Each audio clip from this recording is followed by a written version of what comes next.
नमस्कार, जय हिंद। माँ विश्वेश्वरी सेवा समिति संगठन द्वारा खारघर नवी मुंबई में 9 दिवस की महायज्ञ पूजा का आयोजन किया गया है, जिसमें देश में पिछले 2 सालों से चल रही जो भी परिस्थिति है, सारी चीज़ों से आप और हम वाकिफ़ हैं। बावजूद इसके समय और जो परिस्थिति है उसे दूर करने हेतु लगातार 9 दिनों से यहाँ पे यज्ञ के माध्यम से पूजा अर्चना की जा रही है, ताकि आने वाला जो समय है एक संकटमय समय से दूर होकर अच्छी चीज़ें, अच्छी बातें हमारे सामने आई। तो इस वक्त आज हमारे साथ गुरुजी उपस्थित है। गुरुजी पिछले 9 दिनों से आपकी जो सेवा समिति है उनके माध्यम से लगातार हम देख रहे हैं, सारी कोरोना प्रोटोकॉल को फॉलो करते हुए एक सकारात्मक चीज़ें, सकारात्मक भूमिका यहाँ पे रखी जा रही है, ताकि जल्द से जल्द जिस पीढ़ी से, जिस मानसिकता से हमारे लोग गुजरे उससे निकले और आने वाले समय अच्छा हो। इस विषय में आपसे निवेदन करेंगे, कुछ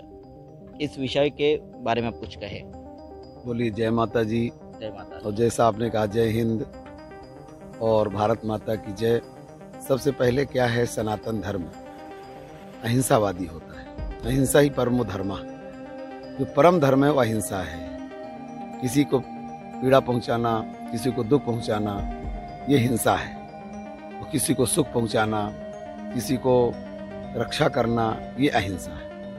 तो सनातन धर्म में ऋषि मुनियों ने यज्ञ के द्वारा ऐसी खोज किया है कि अब आपकी समस्त कामनाओं को पूर्ति होती है। यज्ञ भगवान श्री राम का भी जन्म जो है यज्ञ से हुआ है। तो यज्ञ ऐसी विधा है कि जो कामनाएं होती है वो पूरी होती हैं। सबसे पहले इस समय जो 2 साल से कोरोना का रोना चल रहा है, ये विश्व वैश्विक त्रस्ती जो आई है, इसके छुटकारा हेतु इस खारघर में ऐसा यज्ञ का आयोजन किया गया है कि हमारे भक्तों के द्वारा ये यज्ञ का आयोजन किया गया कि हम इस वैश्विक बीमारी से, ओमिक्रॉन और कोरोना से हमको छुटकारा मिले, इसके कीटाणु नष्ट भ्रष्ट हो जाएं और हमारे भक्तों को, जनता जनार्दन को एक शक्ति ऐसी मिले जो इससे प्रतिरोधक क्षमता हो और इसे लड़ सके। इस हेतु हम इस महायज्ञ का आयोजन किए हैं। इस यज्ञ की एक विशेषता है, जो 108 परिक्रमा करता है उसकी मनोकामना पूरी होती है। जब आप परिक्रमा करेंगे, यज्ञ के अंदर 9 कुंड हैं, 9 कुंड में अग्नि देवता प्रज्वलित हैं। बाहर आप परिक्रमा लगाएंगे तो उसका ताप आपको लगेगा और उस ताप से फिर ताप नष्ट हो जाएगा। दैविक, भौतिक और आध्यात्मिक तीनों तापों से छुटकारा इस यज्ञ के द्वारा मिलता है। ये शरीर की जो संरचना है 24 तत्वों से है, सतरजतम से है। और जैसे ही आप यज्ञ में परिक्रमा लगाते हैं तो आपके अंदर की ऊर्जा, अग्निदेव का प्रत्यक्ष ताप, मंत्रों का प्रभाव और भक्तों का भाव, ये मिल करके आपको ऐसी ऊंचाई में पहुंचा देता है। आपको कोरोना से छुटकारा दिला देगा। आपको ओमिक्रॉन आपका कुछ नहीं बिगाड़ पाएगा, क्योंकि अग्नि में कहते अग्नि का धर्म ही जलाना है। कोई भी कीटाणु आएगा जो वैश्विक रूप बीमारी बन के आया है, इस ताप से नष्ट भ्रष्ट हो जाएगा और आप जो है इस बड़ी बीमारी से मुक्ति मिल जाएगी। कहते हैं सर्वा बाधा विनिर्मुक्तो धनधान श्रुतान्विता मनुष्यो मत प्रसादेन भविष्यति न संशया। ऋषि मुनियों ने मैया की आराधना किया और कहा, मैया स्वयं कहने लगी, सर्वा बाधा, समस्त बाधाओं से तुमको मुक्ति दूंगी। जिस तरह गाय अपने बछड़े को चाट पोंछ करके चला देती है, उसी तरह यज्ञ में मैया के हवन में, पूजा में बैठ करके आप मुक्ति, समस्त बाधाओं से आपको मुक्ति दिला देती है। फिर धन, धान्य, समृद्धि, आरोग्यता और संतति, आपके परिवार में बाल बच्चे की संतति की वृद्धि करती है। ये भक्ति भगवती कहते मत प्रसादेन, हे भक्तों मेरे प्रसाद से आपको सब कुछ मिल जाएगा। जैसे आप परिक्रमा करते हैं आपकी मनोकामना पूरी होती। सबसे पहले भगवान गणेश अपने माता पिता की परिक्रमा किया था, तो आदि पूजनीय है। परिक्रमा का बड़ा महत्व है। 108 27 नक्षत्र होते हैं, हर नक्षत्र में 4 चरण होते हैं, 27 को 108 होता है, इसलिए 108 बार परिक्रमा करना चाहिए, ऐसे शास्त्रों में विहित है। फिर इसमें 9 कुंड हैं। हमारे शरीर में भी 9 दरवाजे हैं, 9 छिद्र हैं, 7 ऊपर है, 2 नीचे हैं। 9 छिद्रों का, 9 दरवाजों का ये देही में बहुत बड़ा महत्व है। इन 9 दुर्गाओं का, नवग्रह 9 निधियों का माँ भगवती के इस यज्ञ में बैठ करके हम जब हवन करते हैं, कुंडों की बनावट जो अलग अलग फेस की है, जिस तरह हमारे शरीर में 9 दरवाजे अलग अलग फेस के हैं, अलग अलग महिमा के हैं, इसी तरह इस यज्ञ में भी अलग अलग कुंडों की महिमा है। प्रथमम शैलपुत्री चा, पहला कुंड प्रधान कुंड कहलाता है, वो शैलपुत्री का है। शैलपुत्री माने हिमाचल की पुत्री माँ पार्वती का है, आदिशक्ति भवानी का है। द्वितीयम ब्रह्मचारिणी थी। दूसरा कुंड ब्रह्मचारिणी का है, माँ कामाख्या का है। उस कुंड में बैठ करके जो व्यक्ति हवन करता है, जिसके पुत्र की प्राप्ति की कामना हो, अवश्य प्राप्त होती है। पुत्र रत्न की प्राप्ति द्वितीय जो कुंड है ब्रह्मचारिणी माँ का, उसमें योनि कुंड कहलाता है, उसमें बैठ के हवन करना चाहिए।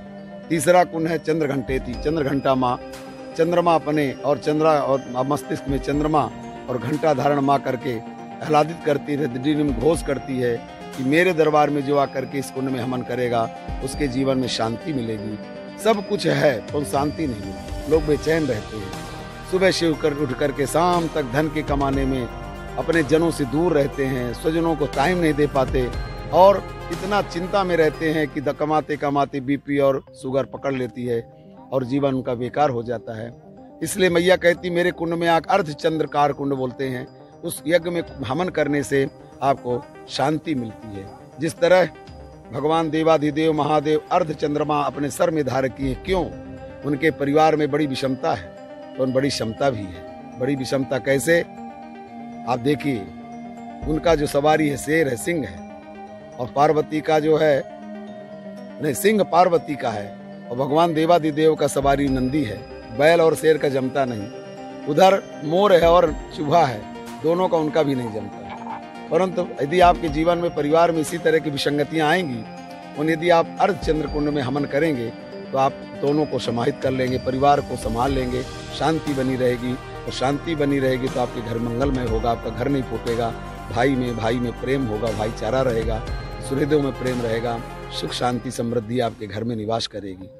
तीसरा कुंड है, चौथा कुंड कहते हैं कुष्मांडा माँ का। चतुर्थम कुष्मांडेति। कुष्मांड का मतलब होता फल। आप कर्म करते हैं, फल की प्राप्ति नहीं होती तो लोग उदास हो जाते, कहने लगते महाराज क्या करें, कौन सा ग्रह खराब है, कौन सा समय मेरा नहीं अच्छा चल रहा, प्रयास तो बहुत करता हूँ, प्रयत्न करता हूँ और फल की प्राप्ति नहीं होती। फल जब मिलने वाला होता उसी समय कोई विघ्न आ जाता है। यदि आप चौथे कुंड में कुष्मांडा माँ के कुंड में हवन करेंगे, निश्चित ही आपकी फल की प्राप्ति होगी, आपका कार्य बनेगा। और फिर पांचवा कुंड स्कंद माते थी, पंचम स्कंद मात्रे थी माँ भगवती। पांचवा कुंड स्कंद माता का। स्कंद माता है माँ पार्वती और भगवान देवाधिदेव की अर्धांगनी माँ, अर्धनारीश्वर की आह्लादनी शक्ति। उसका कथा ये है कि जब कार्तिकेय भगवान का प्रागट हुआ तो वो श्रापवश उनको अपने माता पिता का प्रेम नहीं मिला। पंच तत्वों ने, पंच प्रकृतियों ने उनकी सेवा किया। इसलिए जो पंच प्रकृति से आरोग्यता चाहिए, जीवन में सुख शांति चाहिए, तो पांचवा कुंड में बैठ करके हवन करें। छठा कुंड कात्यायनी माँ का। षष्टम कात्यायनी तिचा। कात्यायनी माँ की आराधना गोपियों ने भगवान श्री कृष्ण द्वारिकानाथ को पति रूप में पाने के लिए किया था। आप लोग सब कोई जानते, भगवान ने चीर हरण किया था, नग्नावस्था होकर के समुद्र में माँ पार्वती का मिट्टी की मूर्ति बनाती थी और भगवान को पाने के लिए पूजा करती थी। एक भगवान दिन आए, भगवान उनके चीर हरण कर लिया और उनको शिक्षा दिया कि निर्वस्त्र होकर के वरुण देवता का अपमान मत करो। वरुण भी देवता है, हमारा वायु भी देवता है, आकाश भी देवता है, सूर्य भी देवता है, पृथ्वी माँ है। इनके सामने किसी प्रकार का आप अपव्यवहार न करें, आप हमेशा सतर्क रहें, संस्कृति से रहें। और भगवान ने उपदेश दे करके उनको आशीर्वाद दिया कि आप जरूर हमें प्राप्त होंगे। इस कात्यायनी का कुंड है कि जिसके घर में बहू लाना हो या बेटी को अच्छे ससुराल में पति पार रूप में प्राप्त कराना हो तो उस कुंड में बैठ के हवन करे तो प्राप्त होता है। और ये सप्तमम काल रात्रि। सातवां कुंड है महाकाली का। महाकाली के बारे में तो सब कोई जानता, महाकाल महाकाली, टोना जादू मूठ करनी। कभी कभी जब समय खराब होता अपने आप अनुभूति होती है, लगता है मेरा कोई व्यापार को बांध दिया है, कोई करनी कर दिया, कोई तंत्र कर दिया, कोई मूठ कर दिया। जब समय खराब होता तो नाना प्रकार के बुरे समय दिन में सोच आते हैं। उस जो बुरे सोच है या इस तरह की जो क्रियाएं हैं, इनको से दूरी छुटकारा पाने के लिए महाकाली कुंड में हवन बैठ के करे तो आपको अवश्य लाभ होगा। टोना जादू मूठ करनी राहु केतु सबसे छुटकारा मिल जाएगा। समय ही सब कुछ है। God is a time, time is a god. यदि आप समय अनुसार कार्य करते हैं तो आपका कार्य मुख्य होगा। देखिए, अब आठवां कुंड महागौरी का, माँ भगवती आदि लक्ष्मी का। कमल के आकार का कुंड बना है।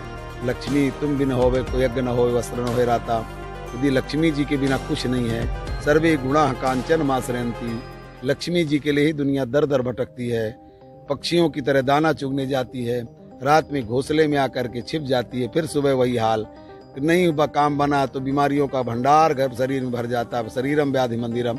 इसलिए आपको इन सब बाधाओं से छुटकारा पाना हो, घर में स्त्री लक्ष्मी प्राप्त कराना हो, तो ये 8वें कुंड में बैठ करके हवन करें तो जरूर प्राप्त होगा, सुख शांति मिलेगी।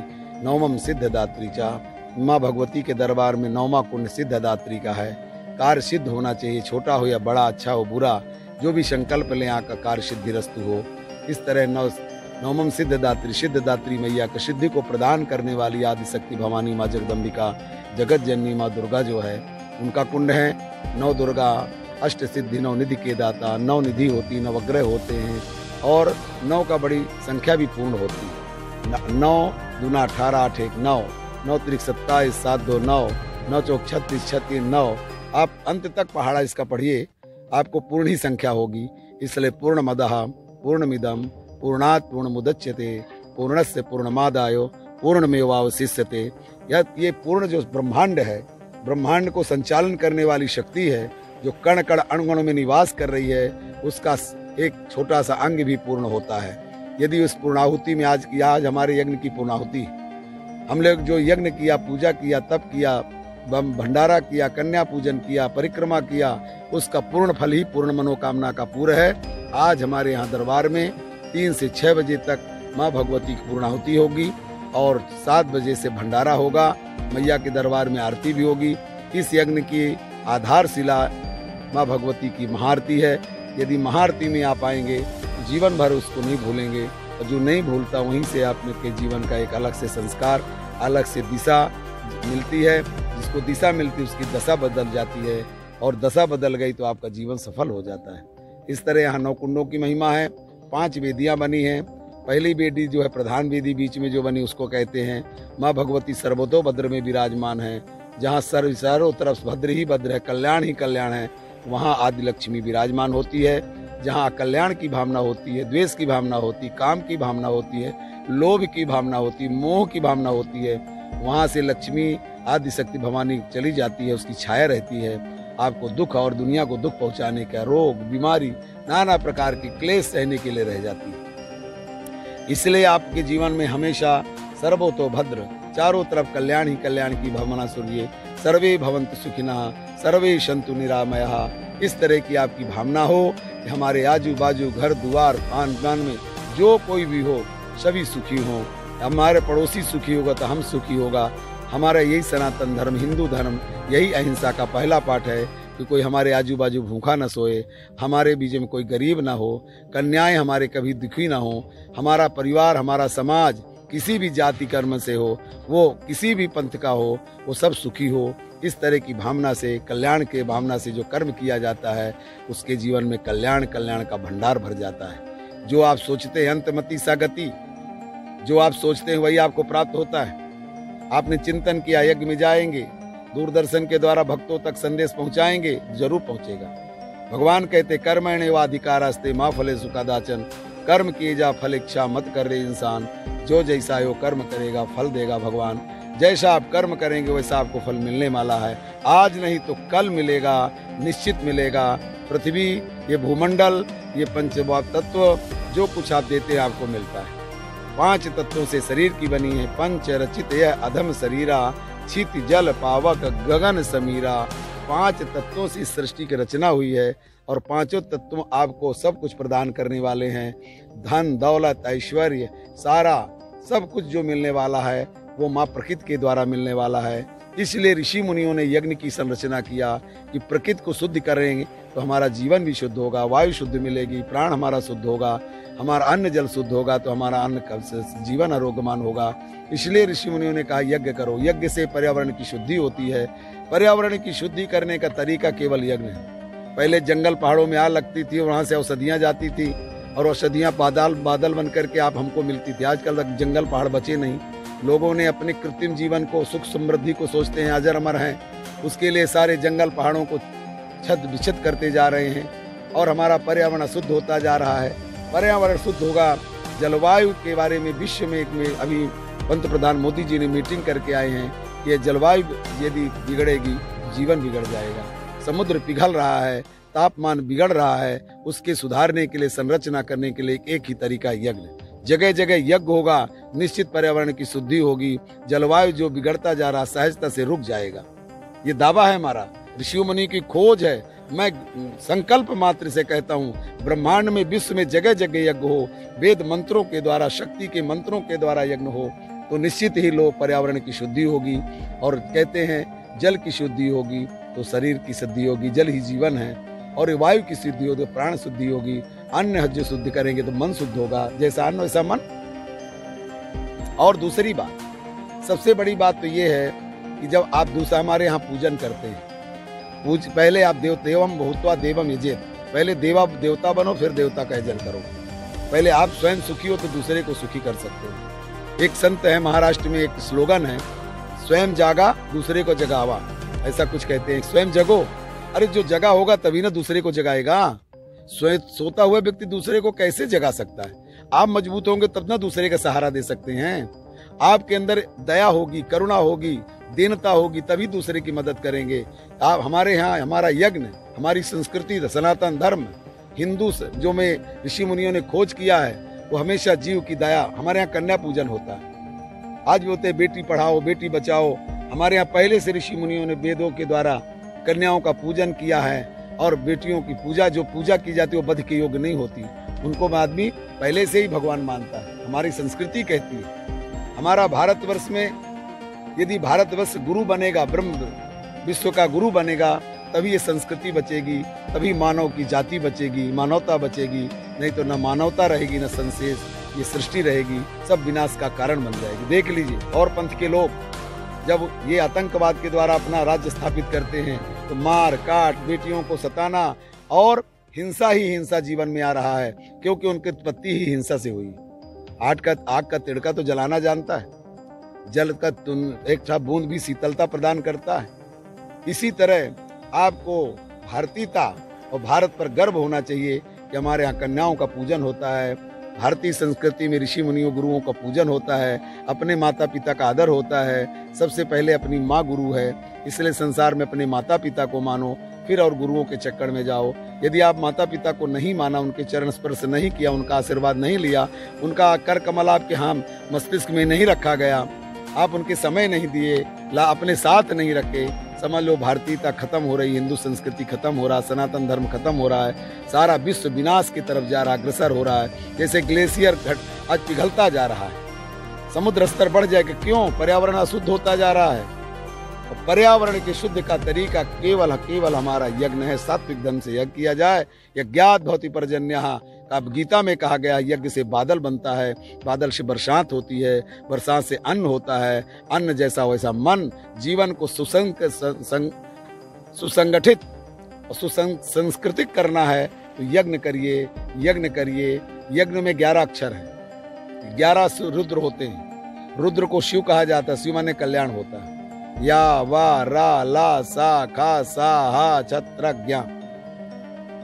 यज्ञ नारायण है, जिसमें दूसरे का भला किया जाए, भरण पोषण किया जाए, वो नारायण का अंश है। जिसको मारा काटा जाए वो अधर्म का अंश है। तो ये हमारा धर्म सिखाता है। यहाँ देखिए, कन्याओं का पूजन हुआ कल। कन्याओं के सुहागनी माता, हल्दी कुमकुम जो महाराष्ट्र में कहते हैं, यहाँ सुहागनी पूजन कराया गया।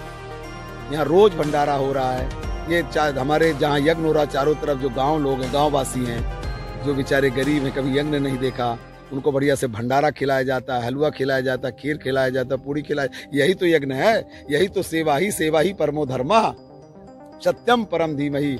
ये एक ही धर्म है। जब आप कभी किसी की सेवा में लग जाते हैं, आपके मन में सेवा का भाव आ जाए, तभी समझ लो धर्म। आपके अंदर सेवा की वृत्ति प्रारंभ हो जाए, वही है सनातन धर्म, वही है संस्कृति। सनातन का मतलब होता निरंतर, जो कभी खंडित ना होता हो, कभी बाधित ना हो। आपके मन में हमेशा सेवा का भाव, तब सनातन। लूटने का भाव आज बहुत से लोग किडनी बेच लेके पैसा कमाते हैं, बहुत से लोग डायलिसिस फ्री में करते हैं। ये तो अपनी अपनी वृत्ति है। जो अहिंसावादी होगा, जो हिंदू होगा, जो सनातन धर्म को मानने वाला होगा, जो सेवाधारी होगा, परोपकारी होगा, वो दूसरे की सेवा करेगा। नहीं तो लोग कन्याओं को बेच लेते हैं, चोरी करके किडनी बेच लेते हैं। ऐसा भी है हमारे यहाँ। दूसरा भाई असुरी वृत्ति के लोग हैं, उन सबके हम लोग भगवती से कामना करते हैं, यज्ञ करते हैं कि उनकी मनोवृत्ति बदल जाए, वातावरण बदल जाए। जब पर्यावरण सिद्ध हो जाएगा तो वातावरण बदलेगा, वातावरण बदलेगा तो उनकी मनोवृत्ति बदलेगी, मनोवृत्ति बदलेगी तो हमारा भारत वर्ष विश्व गुरु बनेगा। और हमें पूरा विश्वास है नरेंद्र मोदी के द्वारा, थोड़ा दूर रहिए, थोड़ा सा दूर रहिए, मैं बोल रहा हूं ना, पंत प्रधान नरेंद्र मोदी जी के द्वारा जो कर्म किया जा रहा है वो भारत को विश्व गुरु बनाने का सर्वश्रेष्ठ एक तरीका है। उन्होंने भारतवर्ष के ग्रामीणों में फ्री में जल की सेवा, सड़क की सेवा, पढ़ाई की सेवा, भोजन करने की सेवा, ये जो उन्होंने ऐसा ऐसा कार्यक्रम किया है, ये त्रासदी में भी लोग कोई भूखा नहीं सोया। मैं उनका आभारी हूँ और मैं बहुत प्रभावित हूँ। मैया से प्रार्थना करता हूँ कि बहुत बड़ी बात है, आज केदारनाथ में जाइए, जंगलों में पहाड़ों में रोड बन गई, व्यवस्था हो गई, पानी की व्यवस्था हो गई, रहने की व्यवस्था कर दिया। काशी विश्वनाथ कार्यकारी रोड को आप देख ही रहे हैं। पंत प्रधान होकर के गंगा का स्नान इस तरह करना, गंगा जल में स्नान करना, गंगा जी में, ये बड़े सौभाग्य की बात है, हमें गर्व की बात है।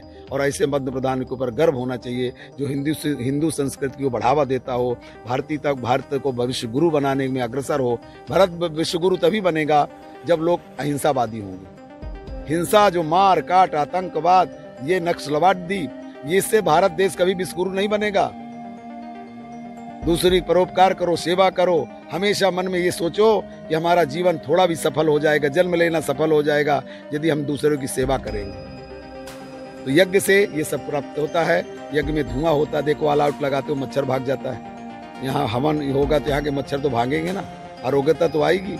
लोग परिक्रमा लगाते हैं, भोजन लगाते हैं, ऐसे बच्चे छोटे छोटे यहाँ माई की सेवा में लगे हैं, रात दिन अपना काम छोड़ करके रात भर भंडारा देते हैं, मैया की सेवा करते हैं। जिनको अभी मैंने कहा थोड़ा दूर रहो, ये सब लोग रात दिन लगे हुए एक पैर में, जिनको ये संस्कृति मिल रही है, धर्म के प्रति जागरण हो रहा है।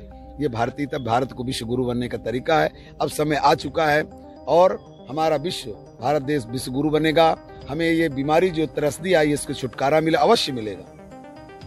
मैं कहता हूँ जगह जगह यज्ञ किया जाए, यदि छुटकारा ना मिल जाए। भोपाल में गैस त्रासदी हुई थी, जिन घरों में हवन होता था गायत्री का और पूजा देवताओं का, उस घर में वो त्रासदी नहीं हुई, वो बच गए। जगह जगह यज्ञ किया जाए, ओमिक्रॉन हो चाहे कोरोना हो चाहे उसका कोरोना का बाप हो, सब नष्ट जल करके नष्ट हो जाएगा और हम आरोग्यवता को प्राप्त करेंगे। मैं वाणी को विराम दूंगा। माँ जगदम्बिका, जगत जननी, राजराजेश्वरी, त्रिपुर सुंदरी माँ दुर्गा और यज्ञ भगवान के द्वारा, आपके द्वारा, चैनल के द्वारा, जो क्या चैनल का नाम है, जनता का रक्षक के द्वारा, जिन घरों में जिन जनता जनार्दन तक जाए उनका जीवन सफल हो। सुनने मात्र से सुख मिलता है। यदि आपको कोई बड़े प्यार से बोलता है तो आपको अच्छा लगता है। कोई बोले गाली दे रहा, तब गुस्सा आएगा, क्रोध आएगा, आप भी गाली देंगे।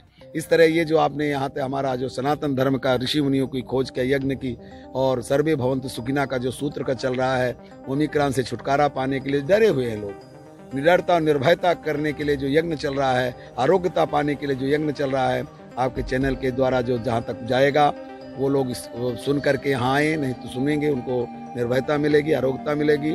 और मैया से मैं प्रार्थना करता हूँ कि उनकी मनोकामना पूरी हो। आपके चैनल को बहुत बहुत धन्यवाद और आपको भी धन्यवाद। जय माता जी।